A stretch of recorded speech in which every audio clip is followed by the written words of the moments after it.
अथ ध्यानं प्रवक्ष्यामि शृणु सर्वाङ्गसुन्दरं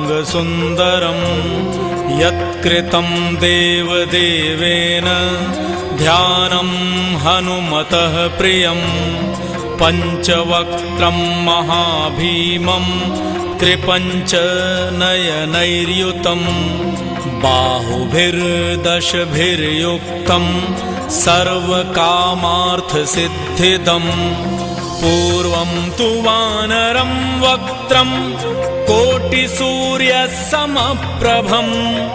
दंष्ट्राकरालवदनं भ्रिकुटिकुटिलेक्षणम् अस्यैव दक्षिणं वक्त्रं नारसिंहं महाद्भुतम् अत्युग्रतेजो वपुषं भीषणं भयनाशनम्।